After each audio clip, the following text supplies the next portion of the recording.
ও নমো ভগবতে বাসুদেবায়। জয় শ্রীকৃষ্ণ। রাধে রাধে। মহারাজ যুধিষ্ঠির শ্রীকৃষ্ণকে বললেন, হে কৃষ্ণ, জ্যৈষ্ঠ মাসের কৃক্ষপক্ষিয়া একাদশীর নাম কি এবং তার মাহাত্ম্যই বা কি আমি শুনতে ইচ্ছা করি। আপনি অনুগ্রহ করে তা বর্ণনা করুন। শ্রীকৃষ্ণ বললেন, হে মহারাজ, মানুষের মঙ্গলের জন্য আপনি খুব ভালো প্রশ্ন করেছেন। বহু পুণ্য প্রদানকারী, মহাপাপ বিনাশকারী এবং পুত্রদানকারী এই একাদশী অপরা নামে খ্যাত। এই ব্রত পালনকারী ব্যক্তি জগতে প্রসিদ্ধ লাভ করে। ব্রহ্মহত্যা, গোহত্যা, ভ্রণহত্যা, পরনিন্দা, পরস্ত্রী গমন, মিথ্যা ভাষণ প্রভৃতি গুরুতর পাপ এই ব্রত পালনে নষ্ট হয়ে যায়।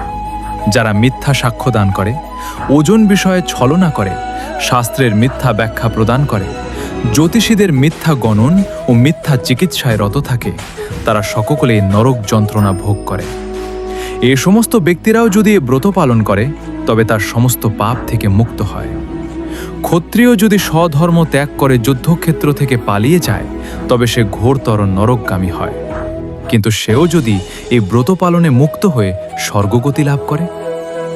মকর রাশিতে সূর্য অবস্থান করলে মাঘ মাসে প্রয়াণ স্নানে যে ফল লাভ হয়, শবীরাত্রিত্রে কাশীধামে উপবাস করলে যে পুণ্য হয়, গয়াধামে বিষ্ণুপাদ পদ্মে পিণ্ডদানে যে ফল পাওয়া যায়, সিংহ রাশিতে বৃহস্পতির অবস্থানে গৌতম নদীতে স্নানে, কুম্ভে কেদারনাথ দর্শনে, বদ্রিকাশ্রম যাত্রায় ও বদ্রীনারায়ণ সেবায়, সূর্যগ্রহণে কুরুক্ষেত্র স্নানে, হাতি গোড়া স্বর্ণদানে এবং দক্ষিণাসহ যজ্ঞ সম্পাদনে যে ফল লাভ হয়, এই ব্রত পালন করলে অনায়াসে সই সকল ফল লাভ হয়ে থাকে।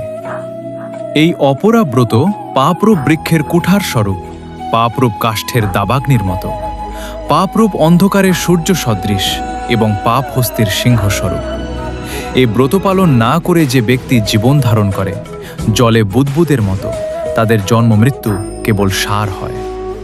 অপরা একাদশীতে উপবাস করে বিষ্ণু পূজা করে সর্বপাপ মুক্ত হয়ে বিষ্ণুলোকে গতি হয়। এই ব্রত কথাটা পাঠ ও শ্রবণ করলে সহস্র